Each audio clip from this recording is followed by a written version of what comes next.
Tonight, DailyWire Backstage returns live for President Trump's address to Congress, and we are covering it like never before with Ben and Matt live from D.C. Do not miss the exclusive pre-show at 8:30 p.m. Eastern, followed by the full address, completely uninterrupted. When he's done, we are back with a breakdown of what it all means. Watch with us tonight, 8:30 p.m. Eastern on Daily Wire Plus. 3 years after Vladimir Putin's invasion of eastern Ukraine, 11 years after the initial outbreak of war, President Trump has officially paused all military aid to Ukraine. I'm Michael Knowles. This is the Michael Knowles Show.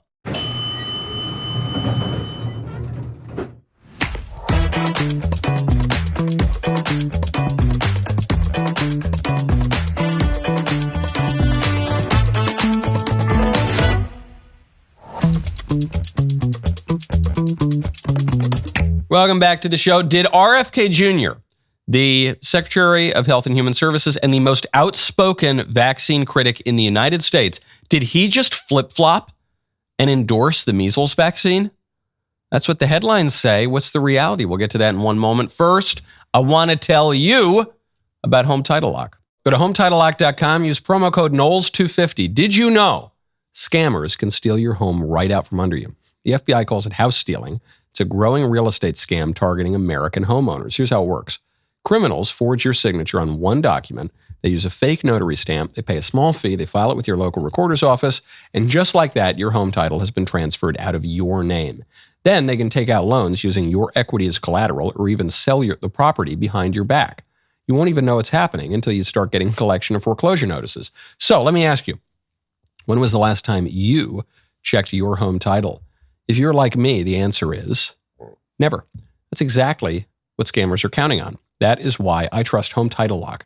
Their $1 million triple lock protection helps keep your home and equity safe. What you get is immediate 24/7 monitoring of your property, urgent alerts if there are any changes, and if fraud should happen, their U.S.-based restoration team will spend up to $1 million to fix the fraud and restore your title at no additional cost. Best part, I've teamed up with Home Title Lock to give you a free title history report so you can find out if you're already a victim and access your personal title expert at $250 value just for signing up. Go to HomeTitleLock.com, use code Knowles250, or click the link in the description. Make sure to check out the $1 million triple lock protection details when you get there. HomeTitleLock.com, promo code Knowles250. Also pertaining to your home, you need to get the Smells and Bells candle. Aujourd'hui, c'est Mardi Gras. It is Fat Tuesday, mes chers amis, laissez les bon temps brûler. That means that tomorrow is Ash Wednesday. And that means that Lent is upon us. And that means that you want your home to smell like a 12th century monastery. So make sure you go to thecandleclub.com/Michael. Get your candles right now. Smells and Bells, backed by popular demand. Also, Mardi Gras, spark up those Mayflower cigars. Stock up now, especially for Easter, maybe Sundays during Lent, depending on how you do it. But make sure you're ready to roll, man. Laissez les bon temps brûler.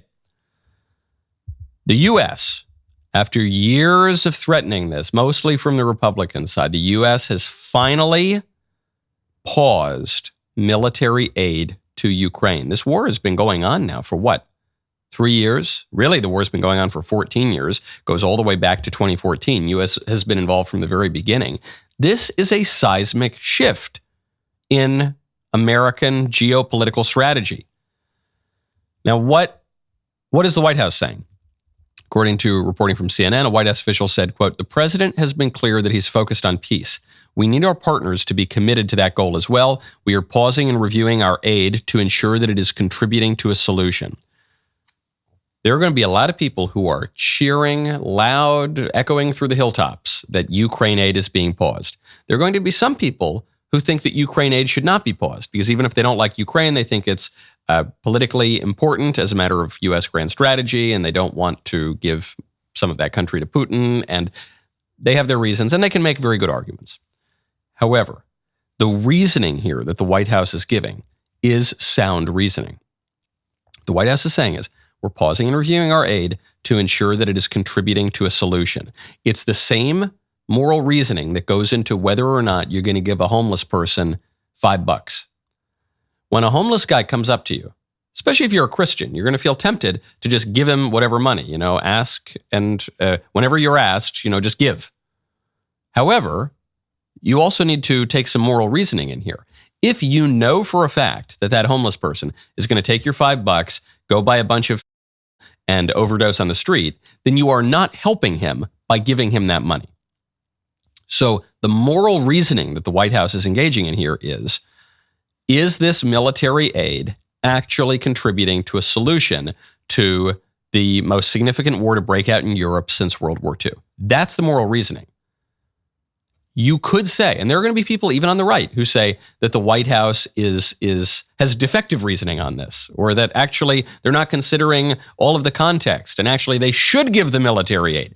I understand, there are probably many more people are going to say they should not give the military aid, but I understand how you can arrive at that conclusion. However, that is the moral reasoning that the White House is engaging in, and that moral principle is a sound moral principle. And it's why you shouldn't give the obvious heroin addict on the street $20, because that won't actually help him. Now, Democrats are furious about this. Democrats reacting to the new Trump administration as the sort of thing that is transitioning our country from a democracy to a kleptocracy. Chris Murphy, Democrat from Connecticut, made this argument a little while ago. Everyone who signs up to work for Donald Trump is signing up for one single project, and that is the transition of American democracy to a kind of kleptocratic oligarchy in which the billionaires rule, in which they get to steal from regular Americans. And if that's the domestic project, then the way that you normalize that kind of government is to associate yourself with similar governments abroad, like the Kremlin. So it's all part of one big domestic project. The foreign policy, the affection for dictatorships abroad is in effect a means towards transitioning our democracy to something very, very different, something we've never, ever seen before in this country. So the Democrats are furious about the ending of the Ukraine aid. And you see here Chris Murphy saying that he regrets voting for Marco Rubio. That's the Chiron on the screen, because he thought that he was going to get stable leadership on the world stage, and that's not what he got. And Trump is transitioning our country from a democracy to a kleptocratic oligarchy, giving the power to the billionaires. Let me ask you a question. Most billionaires in America, do they support the Republicans or the Democrats? Over the last, call it 20, 30 years, have most, even today, do most billionaires support Trump or the Democrats? The Democrats, obviously. Mark Zuckerberg helped to steal the election from Trump in 2020. Okay, at the very least, he helped to rig the election against President Trump in 2020. And he was open about it. He said he was going to do that. Do you really think the billionaires behind Google, you think Sundar Pichai, you think Tim Cook, these are all huge fans of Trump? These are MAGA right-wing Republicans? Give me a break. George Soros, is he a big MAGA Republican? Please. What Chris Murphy is whining about here is the transitioning of America. But it's not the transitioning from a democracy to an oligarchic kleptocracy. For goodness sake, Trump won the popular vote. And he campaigned on all these things. He campaigned on not having an endless war in Ukraine. He campaigned on having Elon Musk come in and clean up the government. He campaigned on having RFK Jr. go in and clean up healthcare. He did not hide the ball on anything. The Trump election was a vindication of democracy. There is no doubt that the MAGA movement is much more lowercase d democratic than the left right now. But there is a transition that's going on. And the real transition that Chris Murphy and the Democrats are complaining about is the transition of America from a global liberal empire into something else. And we don't know exactly what that something else is right now. There are two options right now.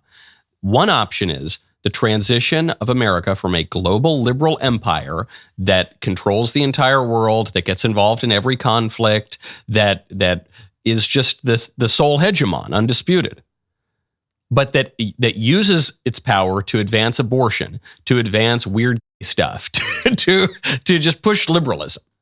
That's what our empire has been. Will we transition from that kind of empire to a normal nation state? That's what some people want, where we're really not involved all over the world and we kind of keep to ourselves and we rebuild our own country and we focus on America first, and we just don't get involved overseas and we're a little bit more isolationist.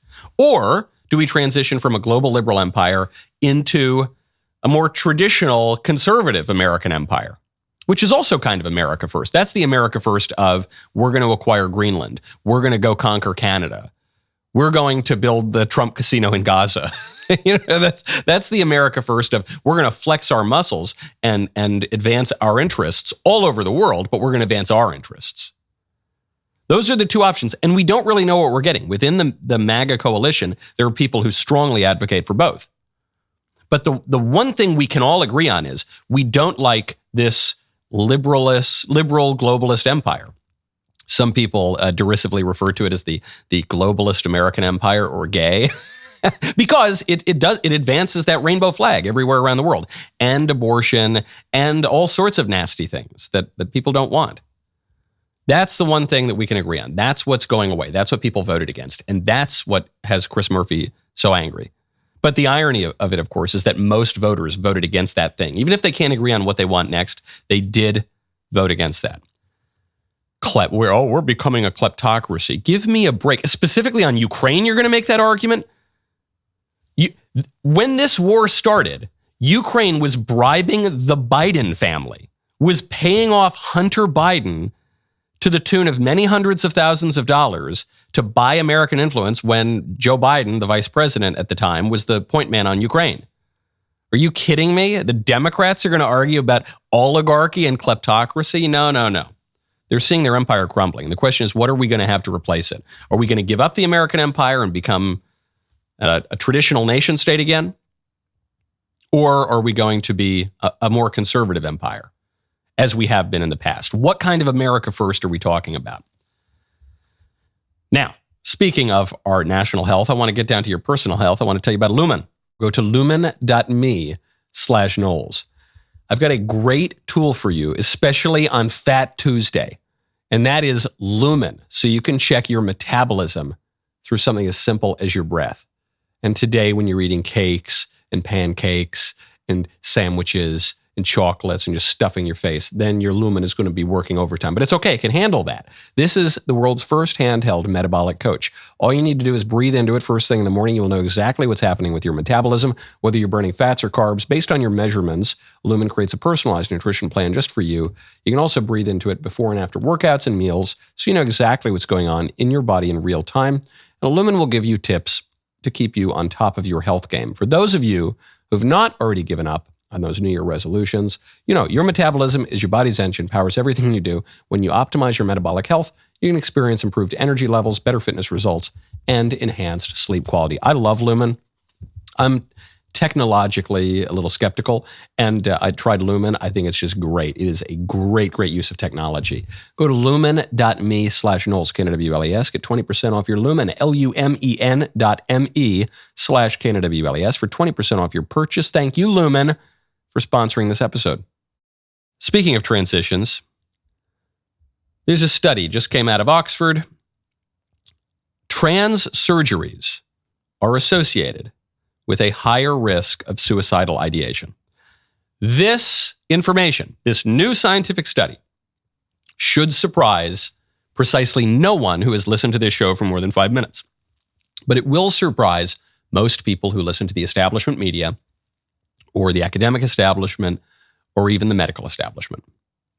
Because for years now, we have been told that gender-affirming care, so-called, these mutilations, hormonal and surgical, including of kids, are necessary to preserve the health of kids. In fact, there's a young man who previously suffered from, and he just testified in front of New Hampshire legislators that when he was a kid, his doctors recklessly, irresponsibly, immorally encouraged the so-called gender transition and told his father that if he didn't trans his kid would kill himself. Today I'd sit in front of you as a 20-year-old man, but for 3 years I thought I was a girl. I received my bachelor's degree in music last December with additional coursework at Harvard University in statistics. I remember being 14. I was sitting in my pediatrician's office explaining to him that I was transgender and that my father wasn't affirming my new identity. So my pediatrician asked my father, "Would you like a dead son or a living daughter?" I was in the room when he asked this question. There is no other situation when a doctor is allowed to suggest suicide like this to a patient, and quite frankly, it's medical malpractice. If you ask parents of trans-identified kids and other detransitioners, you'll discover that this is a common line used to manipulate parents into consenting to these procedures. Despite being referred to my local gender clinic 3 times by 3 separate doctors, the emotional blackmail, and my gender dysphoria diagnosis, my father refused to take me to be medicalized. And I hated him for it at the time. But now, I am deeply grateful. Of course, many such cases, we've interviewed a lot of people who have detransitioned, who had socially transitioned, or even who had medically started the transition, a ridiculous euphemism to mean poisoned oneself, mutilated oneself, did all sorts of terrible things that really damaged their lives. So this kid says, my father would not engage in the medical, surgical stuff, and I'm so grateful to that now. What is the study? Study was published in the Oxford Academic Journal of Sexual Medicine. Study of over 107,000 patients with gender dysphoria over the age of 18 concluded that those who undergo the transgender surgeries are at greater risk for mental health problems, including depression, suicidal ideation, anxiety, and others. I was just on the Jubilee podcast, surrounded by 20 or 25 LGBT activists. Came out a few weeks ago. You can still catch it now on Jubilee. It's gone a bit viral. And I made this point on the show.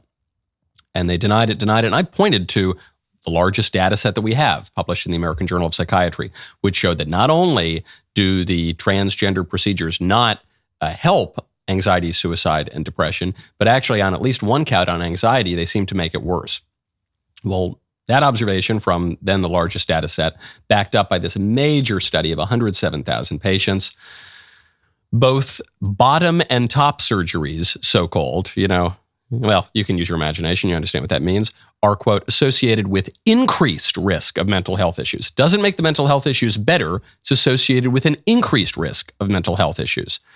The study says, quote, our analysis reveals a significantly elevated risk of mental health disorders, including depression, anxiety, suicidal ideation, and substance use disorder post-surgery among individuals with a prior diagnosis of gender dysphoria.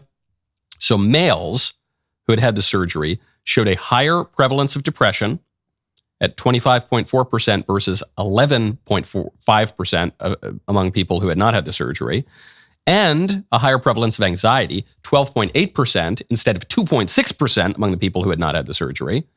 And females had similar trends, with elevated depression, 22.9% among the girls who had the surgery, 14.6% among those who had not, and anxiety, 10.5% versus 7.1%. Final line I'll quote from the study. The heightened risk of mental health issues post-surgery was particularly pronounced among individuals undergoing feminizing transition compared to masculinizing transition. So particularly among the men, this was pronounced, but you saw it in the women too. Of course, we don't need a study to prove this, though the studies do show this consistently for many, many years now. And this is the controversial part, but it's true and one has to point it out. It's not just the T in the LGBT LMNOP. This is true across the LGBT and so on spectrum. Living in these identities, choosing these identities, and pursuing these paths is associated with a much higher risk of anxiety, depression, suicidal ideation, and a whole host of other emotional and social problems. Why is that? It's not just the T. The T is the most obvious, but it's the L, G, B, and all the other letters too. Why is that? What the liberals will tell you is it's because of phobias, because society is just so cruel to LGBT people. Maybe you could plausibly make that argument 20 or 30 years ago. Can you really make that argument now?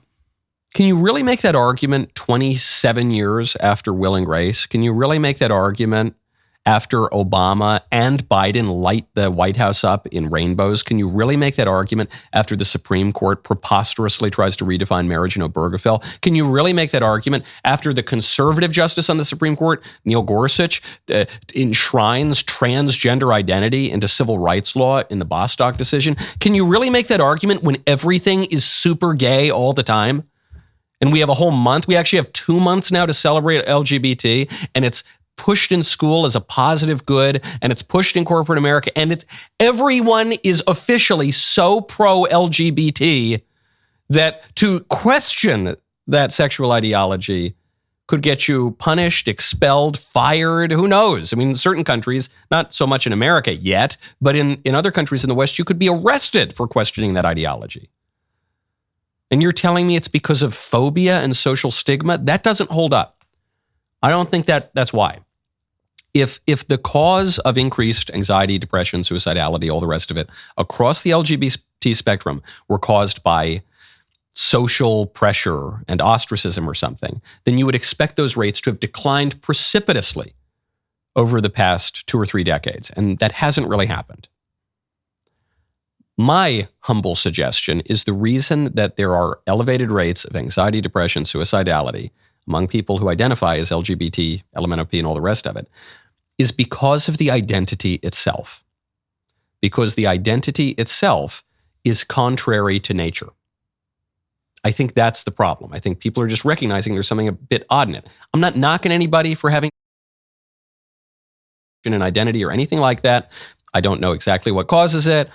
Environmental factors, that some have suggested a genetic factor, though no one's identified that gene. But whatever it is, I'm not knocking anybody, man. As I've said for many years, I grew up in New York. I lived in LA. I went to the university in the world. So I have a disproportionate number of friends who have engaged in these things. I'm not attacking anybody, but it is simply a fact.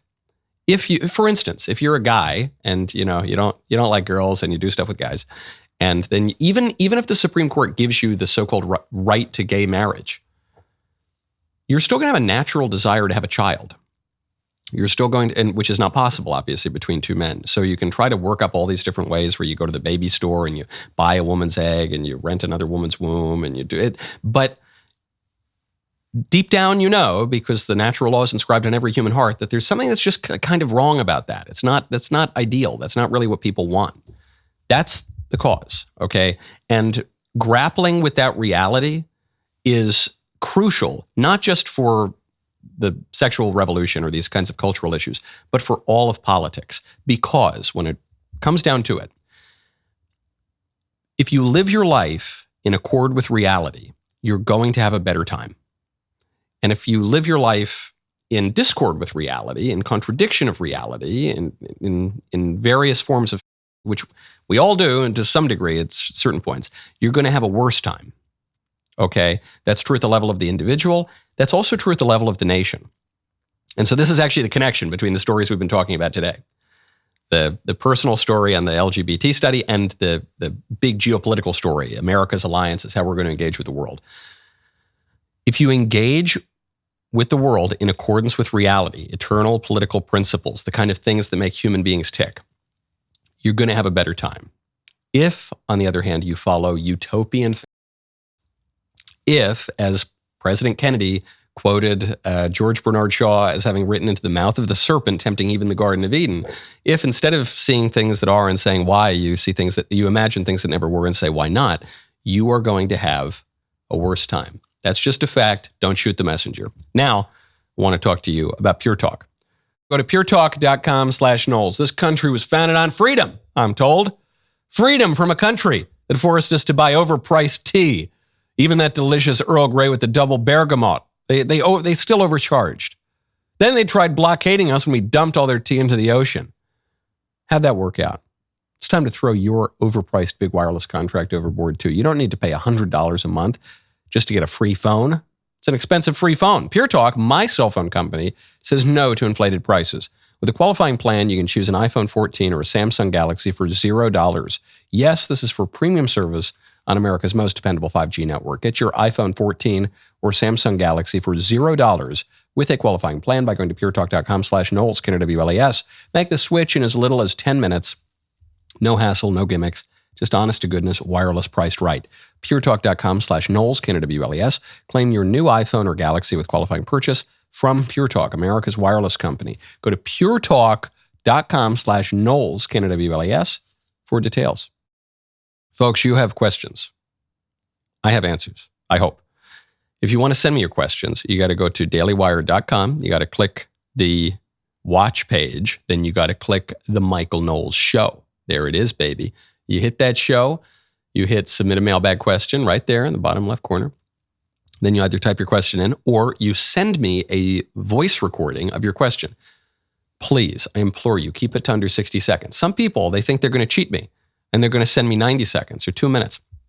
I cannot put that in the show. I don't have time for your manifesto. You got to, ideally 30 seconds actually is better. And then I can hear your beautiful, dulcet, mellifluous tones and I can give you my answers. All of that will be on Friday. Now, speaking of getting back to normal, the Zoomers are offering hope. I said this yesterday in response to Timothée Chalamet's speech at the SAG Awards, where he said, I want to pursue greatness. I'm not there yet, but I want to be really good. And I want to be the best that I can be. And I want to be strong and I want to be great. And I'm not going to be apathetic and I'm not going to speak in glottal fry and I'm not going to be indifferent. No, sir. I want to be a great man. Want to make America great again. He was giving the Hollywood version of that. I said, these Zoomers are offering me hope. Technically, Timothée Chalamet is a millennial, but he's a border case. I think he was born in 95 or 96. So it's right there on the border. And he's a representative. You always kind of look up a little bit in age to people, in media and popular culture. So anyway, he's a spiritual Zoomer, even if maybe he's technically a millennial. And this is a generational shift. And you're seeing this backed up by a new study of Zoomers' views on marriage. Zoomers are much, much more pro-marriage than millennials were. And than Gen X was, actually. Zoomers are more pro-marriage than their parents. According to the Times Generation Z study, only a fifth of 18 to 27-year-olds think that marriage is irrelevant. A third said it was better for a couple to be married before having kids. That seems like damning with faint praise. You say, hold on, wait, a third said it was better for a couple to be married. But compared to recent years, this is actually coming back into accord with normal views of marriage. So only 28% of millennials, my generation, said that they were single, according to a recent Coupon Bird survey. 46% of Gen Z says that they're single. So this is interesting. Gen Z, more likely than millennials to support marriage. Gen Z, less likely than millennials to actually be in a romantic relationship. Millennials, I say this as I'm a millennial, okay? Though maybe I'm a spiritual Zoomer, I don't know. But the millennials have carried a lot of responsibility for the decline in marriage rates because my generation has not gotten married. If they have gotten married, it's been generally later and they're blowing it. Now, maybe it's because they were raised in a liberal society that told them not to value marriage, right? It's not all the millennials' fault, but at a certain point, we have to take responsibility for our actions. Over the last half century, marriage rates have dropped by about 60%. Complete collapse in the institution of marriage.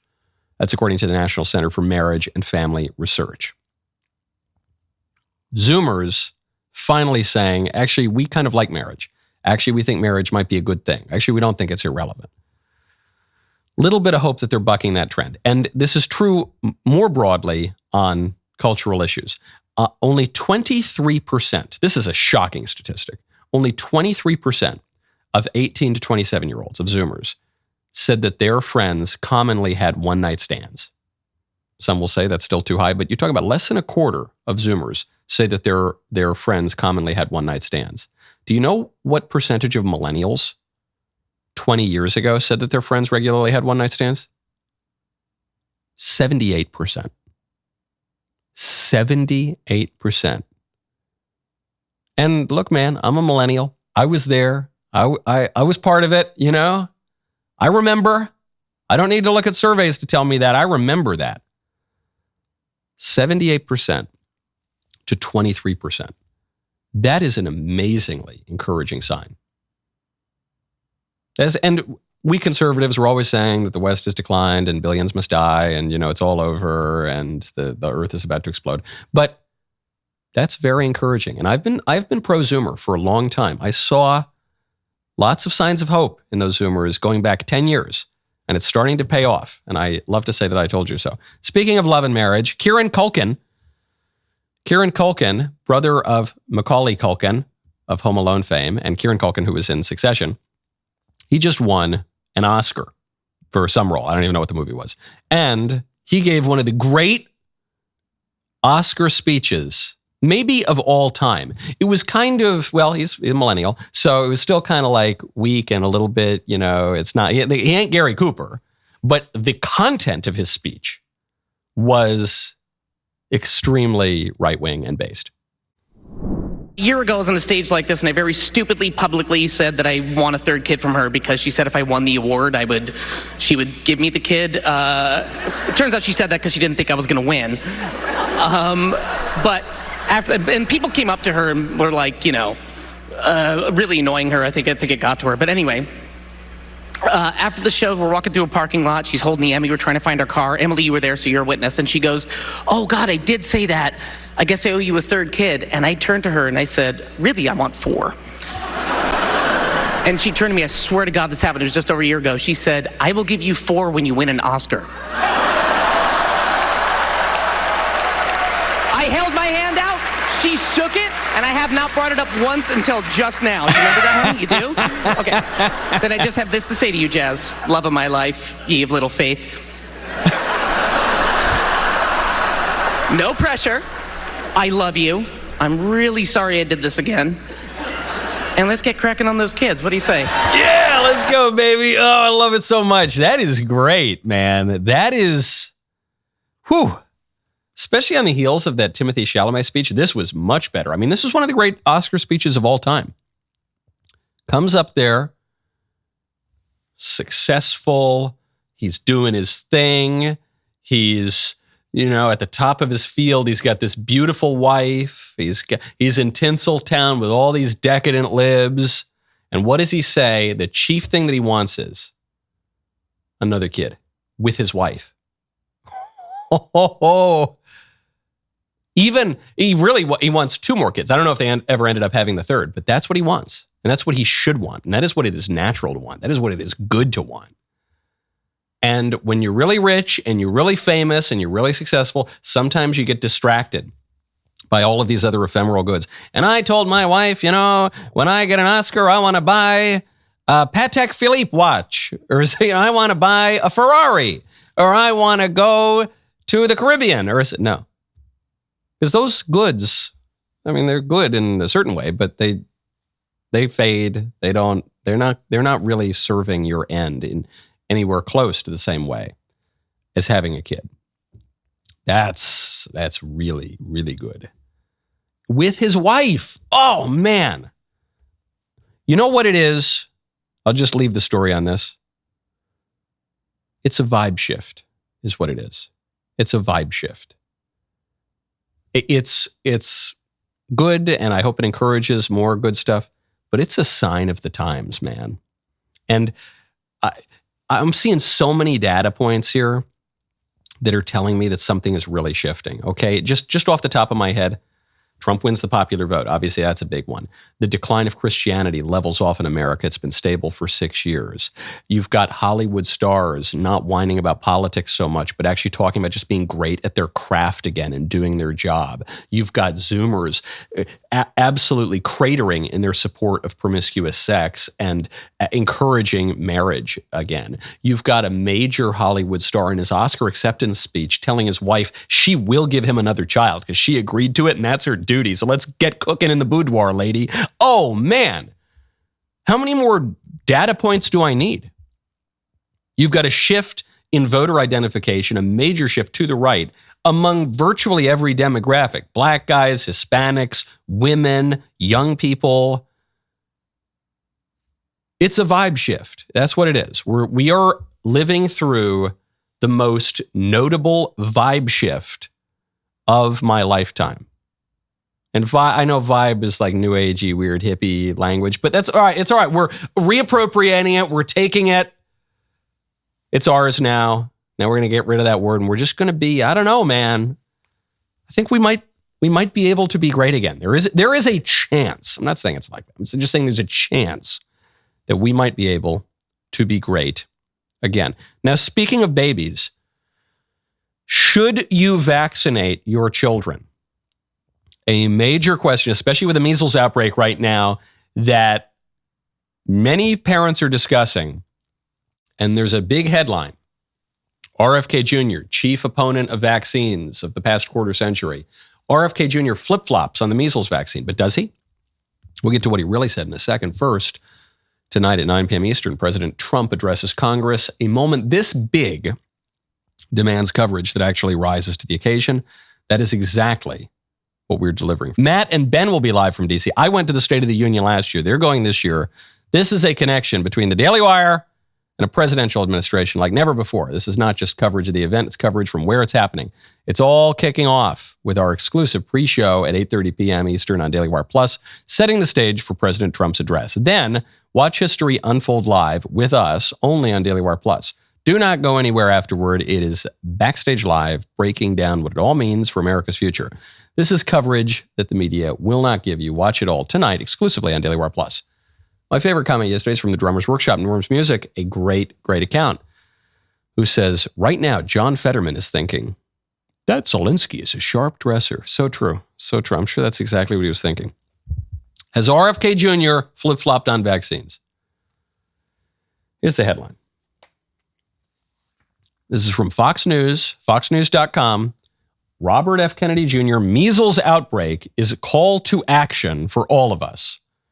MMR vaccine is crucial to avoiding potentially deadly disease. Whoa! This is Bobby Kennedy. Bobby Kennedy, who campaigned for years saying that vaccines cause autism and because they have this thimerosal and because they have unsafe levels of toxins. And this is Bobby Kennedy is saying measles outbreak is a call to action for all of us. I guess that's kind of vague. So an MMR vaccine is crucial to avoiding potentially deadly disease. Did he really say that? No, he didn't. Thing you got to remember, a lot of people don't know this who haven't worked in journalism. The author of the columns writes the body copy. The editors write the headlines and the subheader. Bobby Kennedy, I read the op-ed. Bobby Kennedy does not say that the MMR vaccine is crucial to your avoiding this potentially deadly disease. He doesn't say. What does he really say? He says, parents play a pivotal role in safeguarding their children's health. All parents should consult with their healthcare providers to understand their options to get the MMR vaccine. The decision to vaccinate is a personal one. Vaccines not only protect individual children from measles, but also contribute to community immunity, protecting those who are unable to be vaccinated due to medical reasons. So he says, vaccines protect, in principle, individuals and communities. That is how they operate in principle. And then Kennedy says, tens of thousands died with or of measles annually in the 19th century. By 1960, before the vaccine's introduction, improvements in sanitation and nutrition had eliminated 98% of measles deaths. Good nutrition remains a best defense against most chronic and infectious illnesses. It's amazing. Even the language here remains a best defense. I imagine that grammatically doesn't make any sense. I imagine what happened is they wrote remains the best defense, and then someone wanted to soften it and say, no, you can't say it's the best defense. Say it's a good defense, but then they left the word in there. So it's a best defense. You can't have a best. You have the best or a good. A best defense against most chronic and infectious illnesses. Vitamins A, C, and D, and foods rich in vitamins B12, C, and E should be part of a balanced diet. This guy hates vaccines. Okay. Bobby Kennedy hates vaccines. He nowhere in this column really encourages people to get any vaccines, including the measles vaccine. But the headline makes it seem like he did. Very interesting. There's obviously a political battle here going on between either the editors at foxnews.com and their author, Bobby Kennedy, or there's a little protection going on here. Because everyone knows that Kennedy is against vaccines. There is a measles outbreak. If people start getting really sick or even dying from measles, it's going to look really bad for Kennedy. It's going to look really bad for the White House. So is this a little hedging their bets? They can always say, look, no, we sort of encouraged people to get the measles vaccine. Well, see, there's the headline right there. I'm not even really blaming foxnews.com or the editors here. This, frankly, even the discrepancy might have been encouraged by HHS and the White House. Because you got the headline. No, we can point to the headline. See, we encourage people to get the measles vaccine. But if people are vaccine injured, they can point to the body copy of the column and say, no, but actually, we didn't really encourage people to get the vaccine. So what are you going to do? I don't know. No, what are you supposed to do? It used to be, when I was a kid, it used to be that the anti-vax people were all on the political left and the pro-vax people were on the right. And now that's flipped, and the anti-vaxxers are almost entirely on the right, and the ardently pro-vaxxers are on the left. And so I don't know. When I was a kid, Bobby Kennedy was on the left. So I don't know. Well, I don't know. I'm not making any comment on vaccines. I don't feel particularly strongly about vaccines. I don't possess sufficient knowledge about vaccine safety and efficacy to encourage or discourage people from getting them. It does seem weird that little kids get all these vaccines now. That many, many more than we ever got when we were a kid, all at the same time when there's so little. I don't know. That seems a little crazy to me. But that's really as far as I'm willing to go. I don't know anything about vaccines. But it is curious. This is the first test. This is the first test of the shift in public policy from everyone get as many vaccines as possible, as young as possible, to maybe vaccines have some problems. This is the first big test, this measles outbreak. Will a lot of little kids get really, really sick? Will, God forbid, kids die? Remains to be seen. But you're seeing some bet hedging going on now from the White House. Okay, some good news. Some more good news. There's been a lot of good news coming out of the Trump White House. Illegal crossings have dropped to their lowest level since about 25 years ago. This is also from CBS News. This is not even from some right-wing website. Amid Trump crackdown, illegal border crossings plunged to levels not seen in decades. Very good news, and a reminder. There are secondary effects of policies. So there are a lot of conservatives who are frustrated because there have not been enough deportations.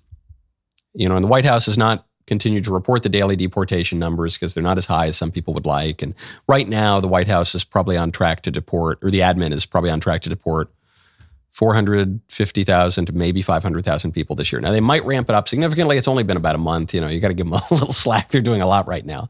However, some people are saying we need to deport more people. It's not enough. You might end up deporting at best 2 million people in 4 years, but we have 11 to 16 million people living in this country, maybe more illegal aliens living in this country. It's just not enough. Well, a little bit of good news here is there are secondary effects to these policies. The fact that Trump is beginning the deportations has dropped new crossings to the lowest level in a quarter century. Remember, we were told at the end of the Biden administration that Joe Biden needed a new law passed by Congress in order to stop the illegal crossings. Well, now we know for a fact that was not true. I'm willing to call it a lie because I don't think Biden or the White House were that stupid back just 6 months ago. But they didn't need that.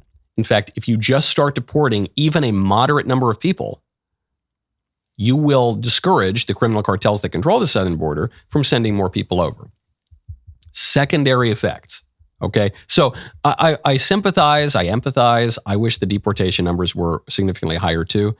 However, I hope that they will increase substantially. But this is a win. There are secondary effects to these kinds of policies. Okay, now speaking of people who a lot of people would like to deport, this story really came out of left field for me. Do you remember Casey Anthony? Casey Anthony is this woman who was accused of murdering her 2-year-old daughter and then disposing of the body in the trunk of her car in the woods, and then going out and partying for a month and not reporting her daughter being missing. And then finally, when the daughter was reported missing, she acted really weird, and the parents acted weird, and Casey Anthony's parents acted weird, and the whole thing was just really horrifying. And she got off because the state did not prove beyond a reasonable doubt in the minds of most jurors that she had, in fact, murdered her daughter and how she had murdered her daughter. But most people left that trial, even after she was technically acquitted, most people left that trial still thinking she probably murdered her daughter or was involved in it. So anyway, this is not a popular person in America. And now she's decided to become an influencer. For those of you who don't know, my name is Casey Anthony. My daughter is Kaylee Anthony. My parents are George and Cindy Anthony. This is not about them. This is not in response to anything that they have said or done. That's not to say that I'm not going to respond at some point to some of the things that they have said and done. The whole point of this is for me to begin to reintroduce myself. I'm doing this both personally for me, but in a professional capacity. As a proponent for the LGBTQ community, for our legal community, women's rights, I feel that it's important that I use this platform that was thrust upon me and now look at as a blessing as opposed to the curse that it has been since 2008. With that, these aren't going to be perfect. They're not going to be edited. Most of the time, they're not going to be short. But I am proverbially standing in the light, embracing this piece, still going to keep my privacy intact. So you will get very comfortable with my car. And I will explain in great detail why it's so important for people to protect their privacy.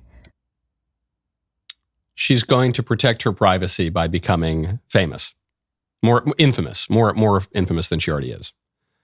We've reached peak influencer. How many people say, I just want privacy?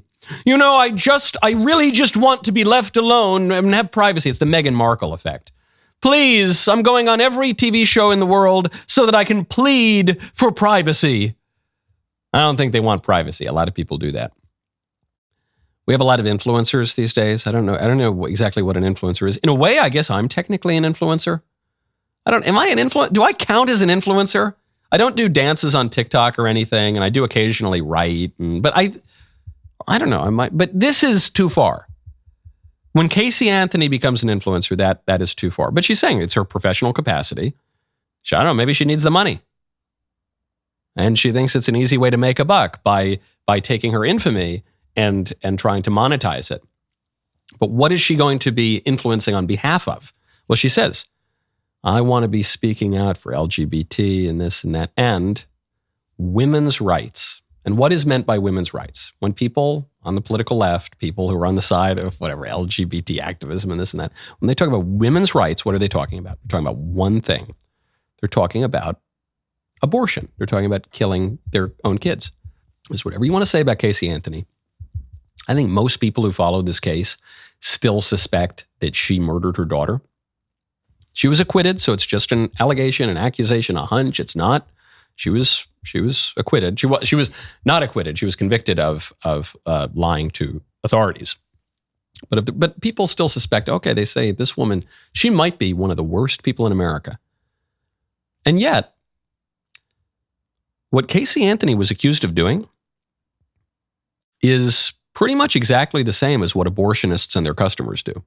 There is no real difference. There is no real difference between what Casey Anthony did, allegedly, and what abortionists in this country do every day and what the customers of abortionists do every day. What's the difference? Well, Casey Anthony's daughter was like 26 months older. That's the difference. Well, allegedly, what Casey Anthony did was illegal. I mean, sure, abortion's illegal in some places. But we're just talking about the actual act, the act itself. Forget about the positive law for a second. It's just the act. I don't know. Yeah. I mean, I think Casey Anthony deserves all the scorn she gets, of course. I mean, those of us who suspect that the jury came to the wrong conclusion, we're not, and no one's pulling their punches on Casey Anthony, but yeah, it's fitting that she's an abortion activist now. Because abortion is the same thing that Casey Anthony did. Allegedly. Today's Tee Tuesday on that happy note. The rest of the show continues now. You don't want to miss it. Become a member. Use code Knowles, Knowles at checkout for 2 months free on all annual plans.